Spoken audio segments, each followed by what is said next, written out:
Thanks for tuning in. Feel free to click the like and subscribe button, as you've probably heard in other videos. So, once again, thank you for tuning into the 172nd Fighter Wing review channel. Today, we are looking at the Ghostrider F-14A Tomcat. Some of you may be very familiar with this aircraft if you are aviation geeks, but for those who aren't, this particular aircraft was used in the movie Top Gun. Thus, the media and attention around this aircraft for kind of aviation geeks and people that like flying is pretty intense. So, a lot of you are already going to know what I am explaining. Some of you may have no idea about the lore of this aircraft, so I do apologize if I cover information that you already know. I will try to keep this as balanced as possible of a review because I'll just say this, when I was researching this aircraft, there's a lot of information to kind of digest in terms of both the F-14 service history and some of the stuff that the Top Gun squadron and school did to make the movie. So at some point we have to talk about the Model 2, right? Because it is pretty cool, and after all, it's the point of the video, right? So let's get into a little bit of the F-14 for those who don't know this aircraft potentially. All three of you out there, I imagine. So the F-14 was an air superiority aircraft that was put into service in 1974 and was retired by the United States in 2006. The aircraft is still in service with the Islamic Republic of Iran. I almost said Imperial there. That would have offended some people, huh?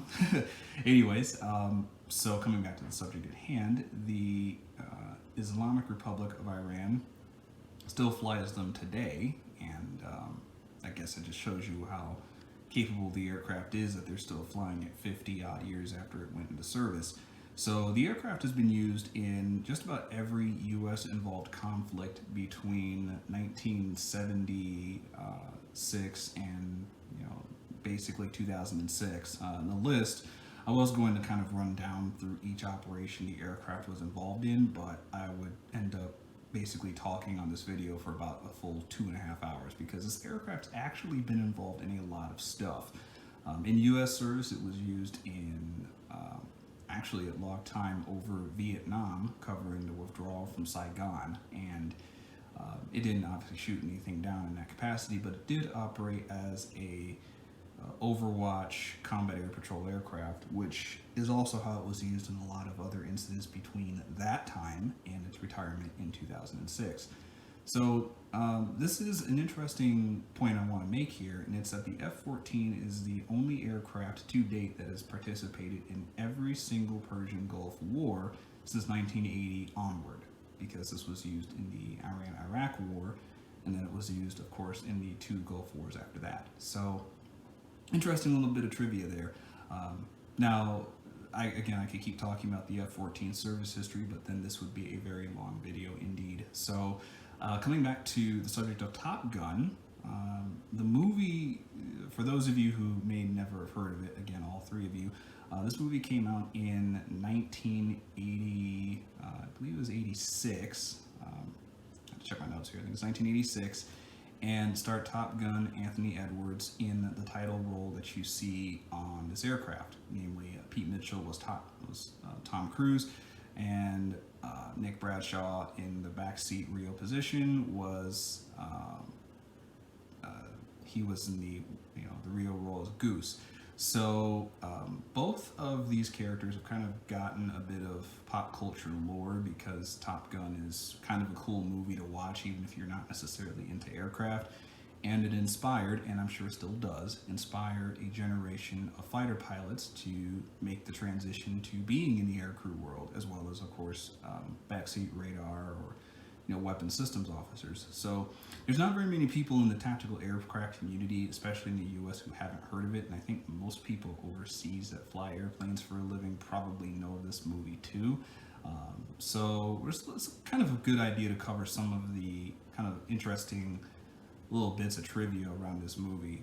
Most of the script on it actually was rewritten by the executive officer of Top Gun, which is something that I didn't realize. Wars until I read the excellent book by Dave Baranek titled Top Gun Days. I do recommend that you read it, and I don't get any money from anybody to say that. It is just that good of a book that I do recommend you read it, because a lot of good information in there about being a naval aviator and some of the interesting things that he had. I believe he was a backseat officer, so his perspective is a little different from somebody who flew the aircraft. It's actually kind of interesting because without the guy in the back, the F-14 is not a very effective combat system anyway. So definitely check that book out if you are a fan of Top Gun or F-14s or any of those kind of things. And among other very good details in that book, it did detail how basically the executive officer of Top Gun at the time rewrote the script because he read it, and the first draft of the script was so awful he actually complained to Washington D.C. and went to naval headquarters and said that basically the script was so cheesy and so awful that it would reflect poorly on Top Gun to continue with the project.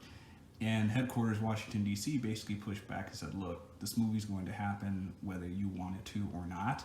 So, being the can-do, XO of, Top Gun and all that entailed, he just rolled up his sleeves and basically went, okay, I guess, I got to rewrite this thing to make sense. And that's why a lot of amazing things that you see in the movie, which are accurate, are the way they are. Another interesting tidbit, the scene where we see the radar intercept officer unfortunately die in the movie, that was actually written by the executive officer of Top Gun. That whole sequence came about because the screenwriters were trying to put a dramatic scene in the movie, and the problem, as Dave explains in the book, is they couldn't kill Tom Cruise for dramatic effect, right? So the Rio unfortunately had to die in this movie, and they needed a way to show this plausibly, right? So the task fell to, once again, the executive officer of Top Gun at the time, who then wrote the sequence of coming into the flat spin and ejecting the canopy and the radar intercept officer unfortunately passing away. That whole sequence came about based on a test flight where that exact thing happened in the early years of early years of the F-14 in its service, and the story kind of got traction in the F-14 community as kind of being this thing of, hey, look out, because this happened when the aircraft was being tested. And thankfully, in the actual event, when this happened to the test pilots way back in the 70s, the radar intercept officer didn't die. I think the injury was a broken leg, which is still not fun, mind you, but it's a lot better, of course, than dying. So the executive officer of Top Gun kind of took that story and worked it into the movie to act as a dramatic device, which actually is consistent with something that could happen to a pilot flying this aircraft, and did happen to someone flying this aircraft. So that's an interesting origin of that story. And a lot of the stuff that was kind of some of the cornier lines, like the reference of going ballistic and things like that, were stuff that the screenwriters put in after the XO submitted the draft and changes necessary to make it work. So if you're wondering why certain parts of Top Gun in the movie are, they make sense, and then certain parts of the movie don't, that's kind of why. So now we can kind of talk about the model here, because I've been sitting here jaw-jacking about the movie and the service and all that stuff. So the model itself is actually really well done. I do want to point out some really good things that the Calibre wings did with this model. They made the color scheme extraordinarily accurate, I think. It's really well done, and they got the balance right between it being low visibility and good quality low visibility, but they didn't make it so that it was like the wrong shade or it was too worn or any of those things. They did do a bit of an oil wash to like put some wear and realistic wear, kind of weathering on the aircraft, and I think they did a really good job with how they did it. It's just enough kind of weathering to show that it's been used, but it's not so much weathering that like the aircraft has been at sea for 3 months or something really extreme. So the details even include the landing gear showing some weathering too. So big ups to Calibre Wings for showing that. Calibre Wings also has a really good level of detail on the accessories, like the missiles, really good detail on the AIM-7s, and they even included a camera pod, which is visible in some of the montage footage I put at the beginning of the video. video. So definitely cool to have that. I think it's the only F-14 model in existence that comes with that as a die-cast product. So big ups to Calibre Wings for putting that in place so you can show it realistically with the camera pod on the chin and one of the pylons and everything. So definitely a big ups there. Another good thing that they did, which you can't see and I've tried to capture in video, but it just didn't really work out. The intakes for the engines show the realistic position of the engines. So most of the models, they have the intakes where the fan surface is like basically 3 feet away from the front of the intakes, which is not accurate. It's like actually more closer to the middle of the fuselage, and the folks at Calibre Wings captured that very well. So again, big ups to them for doing that. So overall, I think it's a really good, well done model, and I can't really think of any conceptual flaws with how they made this work. So there are, of course, always drawbacks to all things, and we'll get to what they are here.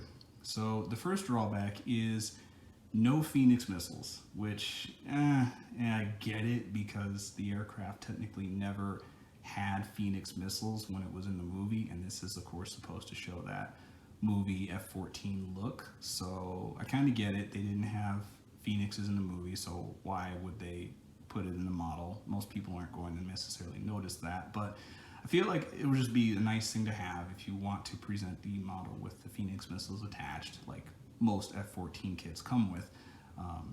You know, I just think that would be more consistent, especially if you're an F-14 fan, which I imagine most people that buy this will be. You know, being able to show your F-14 with the Phoenix missile is kind of iconic. I mean, the missile only was used on this aircraft, and you know, in terms of service, I know the F-111B model had those Phoenixes, but that was basically a test aircraft. So in terms of service, this is the only aircraft that ever had the Phoenix, and I think it's just kind of an iconic thing to have with every F-14 kit. So to not have those with this aircraft, yeah, I'm not going to lose sleep over that reality, but I think it's something that just in the future maybe Calibre Wings could consider just including, because even my F-14 Tomkatsky, which you see in the other videos, you know, I was a training aircraft and it had Phoenixes included. So you know, just the thought. I mean, it's not a deal breaker, but it is something to consider. The other element that I wasn't too necessarily thrilled about in terms of the cons of this thing, so the other thing that I wanted to note is the cost. For some people, it's going to be a bit steep. Right now, it's still in stock as of Halloween, October 31st. You can still buy these on Calibre Wings' website directly. I believe it will be available from some of the other retailers like the Flying Mule probably in the next couple of days, next month, early next month. And they're selling for $162, which is a bit steep for a model, but I have to balance that with the reality that honestly, Calibre Wings would probably have charged more, considering the nature of, you know, it being the iconic F-14 that Maverick flew, right? And then you add in the fact that it is as well detailed and well made as it is. I kind of expect that if you want to get this model, if you even like think like you're kind of leaning on the fence about buying it, probably should get it now, because if you're watching this within a week or so time frame of October 2020, probably want to get this thing as soon as you can, because I can probably expect that once these sell out, I believe they're only making 1,600. You can't see it in the card in front of you, but this is number 63 out of 1,600. So and I pre-ordered this, so I imagine these are not going to be on sale at their retail price for very long. So by the time you watch this, it may either be completely unobtainium or majorly expensive. So if you are watching this within like a week of you know, October 31st, probably want to get this thing anyway, because even if you're kind of on the fence, you're like, maybe I'll keep it, maybe you won't, I'm pretty sure you can sell it on eBay and probably make all your money back because of the nature of the aircraft and kind of the lore of it. So yeah, so if you're a Top Gun fan, if you're an F-14 fan, if you like the movie, if you like the aircraft, you like both, I would highly recommend picking this up. If you have any other thoughts, questions, comments, thoughts, corrections, feedback, good, bad, yeah, I can take it. If you got bad feedback, it's okay. I'd rather be honest. So tips, thoughts, discussion, please leave them in the appropriate places below. And once again, I thank you for your time in watching it.